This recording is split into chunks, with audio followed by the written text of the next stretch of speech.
کہ زوجہ سے جو ہم بستری ہے وہ صرف اسی راستے میں جائز ہے جس سے اولاد ہوتی ہے، کیونکہ عورت کو اللہ نے بنایا ہے نسل بڑھانے کے لیے۔ تو کوئی بھی ایسا ہم بستری کا طریقہ اختیار کرنا جو نسل بڑھانے کا ذریعہ نہ ہو، یعنی وہ نیچرل نہ ہو، تو وہ حرام ہے۔ تو اس میں اللہ نے یہ حکم دے دیا۔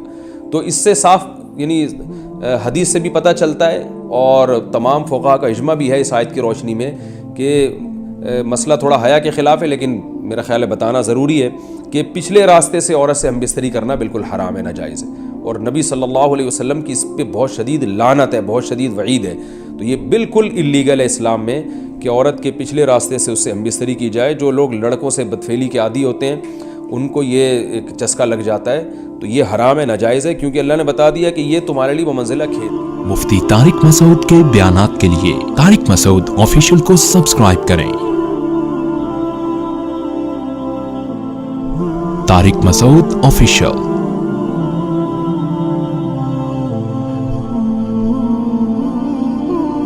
اللہ نے ارشاد فرمایا نساؤکم حرث لکم، تمہاری عورتیں تمہارے لیے بمنزلہ کھیت کے ہیں۔ حرث عربی میں کھیت کو کہتے ہیں، تو بمنزلہ کھیت کے ہیں۔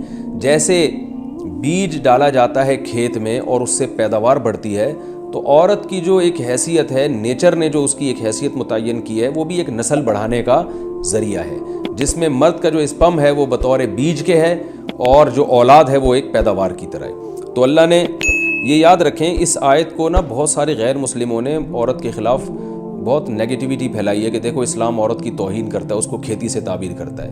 تو کچھ لفظ کسی اور زبان میں جب وہ جاتے ہیں تو وہ توہین کا معنی دیتے ہیں۔ عربی میں جو حرث کا معنی ہے یہ تعظیم کے لیے ہے، توہین کے لیے نہیں ہے۔ اردو میں جو کھیتی کا معنی ہے وہ توہین کے لیے استعمال ہوتا ہے۔ کھیتی یعنی جو پاؤں میں روندی ڈالنے والی، اور زمین جو ہے پاؤں میں گویا روندی، اس کو روندا جا رہا ہے۔ تو اس لیے اس کا اردو میں بالکل اسی طرح جو لوگ ترجمہ کر دیتے ہیں کہ عورتیں تمہاری کھیتیاں ہیں، تو یہ ترجمہ میرا خیال ہے اس لیے درست نہیں ہے کہ اردو میں اس کا مفہوم ہی چینج ہو جاتا ہے۔ یعنی گویا ایک عزت کے لیے جو لفظ اللہ نے استعمال کیا وہ ذلت کا ذریعہ بن جاتا ہے۔ تو اس لیے کسی بھی زبان میں جب ہم کسی بھی لفظ کا ترجمہ کرتے ہیں تو اس زبان کے ہمیں محاوروں کو دیکھنا چاہیے کہ اس زبان میں یہ لفظ کس معنی میں استعمال ہو رہا ہے۔ مثال کے طور پر ہو سکتا ہے کتا کا لفظ کسی زبان میں وفاداری کے لیے استعمال ہوتا ہو، کسی کو لوگ ڈاگ کہتے ہوں تو اس کا مقصد ہوتا ہے وفادار انسان ہے، لیکن ہمارے ہاں اردو میں گالی ہے وہ، اور آپ بولیں کہ بھئی وہ فلاں قوم ڈاگ کہتی ہے تو ہم کتا کہیں گے، تو آپ جب اس کا ترجمہ اردو میں کریں گے تو کتے سے نہیں کر سکتے۔ تو اسی طرح یہ عربی کا جو لفظ ہے اس میں بھی یہ چیز غور یعنی ملحوظ رہنی چاہیے۔ تو اس لیے اس کا ترجمہ کیا جائے گا تمہاری عورتیں تمہارے لیے پیداوار بڑھانے کا ذریعہ ہیں، نسل بڑھانے کا ذریعہ ہیں۔ فاتوا حرثکم، تم اپنے اس نسل بڑھانے کے ذریعے کے پاس آؤ، انا شئتم، جیسے چاہو، وقدموا لانفسکم، اور اپنے نفسوں کے لیے آگے بھیجو، یعنی اولاد کی نیت سے آیا کرو زوجہ کے پاس، اور آخرت کے لیے انتظام کرو، یعنی اولاد پیدا کر کے جو تاکہ دنیا اور آخرت میں تمہارے لیے، فیوچر میں تمہارے لیے کام آئے، دنیا بھی داخل ہے آخرت بھی داخل ہے۔ تو اس آیت کا بھی ایک شان نزول ہے کہ صحابہ کرام تو چونکہ جو خواتین تھیں مکہ میں صدیوں سے وہ لوگ آباد تھے، ان کے سفر خاص طور پہ عورتوں کے سفر بہت ہی کم ہوا کرتے تھے۔ تو جب ہجرت ہوئی ہے اور جو ہے ہجرت کر کے بہت ساری صحابیات مدینہ آئی ہیں، تو مدینہ میں ان کے نکاح دوسری قوموں میں ہوئے، پھر انصار صحابہ سے بھی ہوئے۔ تو چونکہ تقویٰ تھا ان خواتین میں، للہیت تھی، تو بعض جگہ ایسے واقعات ہوئے کہ میاں بیوی کے جو آپس کا ریلیشن ہوتا ہے، ظاہر ہے وہ ہر قوم میں اور ہر جو ہے شخص کا مزاج دوسرے سے مختلف ہوتا ہے، تو بعض مردوں نے اس طرح سے اپنی زوجات کے ساتھ ہم بستری کی کہ ان خواتین کو پھر اشکال ہوا کہ پتہ نہیں اس طرح سے ہم بستری کرنا جائز بھی ہے یا نہیں ہے۔ تو انہوں نے نبی صلی اللہ علیہ وسلم سے یہ مسئلہ پوچھا کہ یا رسول اللہ، ہمارے شوہر ہمارے پاس اس طرح سے آتے ہیں تو کیا یہ جائز ہے یا نہیں؟ تو ان کے سوال کو بھی مبہم رکھا گیا، اور قرآن نے اس کے جواب کو بھی کنایتاً بیان کیا، کیونکہ مسئلہ بظاہر حیا کے خلاف ہے، تو قرآن جب بھی کوئی ایسی بات ہوتی ہے تو اشارتاً کنایتاً اس کا تذکرہ کر دیتا ہے تاکہ مسئلہ بھی واضح ہو جائے، کیونکہ ظاہر ہے اس کی ضرورت تو قیامت تک آنے والے انسانوں کو پڑ سکتی ہے نا۔ یہ تو ہر میاں بیوی کا اپنا ایک ذاتی مسئلہ ہوتا ہے کہ ہمیں کس طرح سے پرمیشن ہے، کس طرح سے پرمیشن نہیں ہے۔ تو اللہ تعالیٰ نے بھی اشارتاً ہی اس حکم کو قرآن میں بیان کر دیا، اور قرآن میں اس لیے بیان کیا کہ تاکہ اس میں کوئی اجتہادی اختلاف کی گنجائش نہ رہے۔ تو اللہ نے قرآن مجید میں بیان کیا، فرمایا نساؤکم حرث لکم، تمہاری جو ازواج ہیں، تمہاری جو بیویاں ہیں، وہ تمہارے لیے بمنزلہ کھیت ہیں۔ کھیت کا مطلب کیا ہوتا ہے؟ پیداوار بڑھانے کا ذریعہ۔ تو اس میں سب سے پہلا مسئلہ تو قرآن نے یہ بیان کر دیا کہ زوجہ سے جو ہم بستری ہے وہ صرف اسی راستے میں جائز ہے جس سے اولاد ہوتی ہے، کیونکہ عورت کو اللہ نے بنایا ہے نسل بڑھانے کے لیے۔ تو کوئی بھی ایسا ہم بستری کا طریقہ اختیار کرنا جو نسل بڑھانے کا ذریعہ نہ ہو، یعنی وہ نیچرل نہ ہو، تو وہ حرام ہے۔ تو اس میں اللہ نے یہ حکم دے دیا۔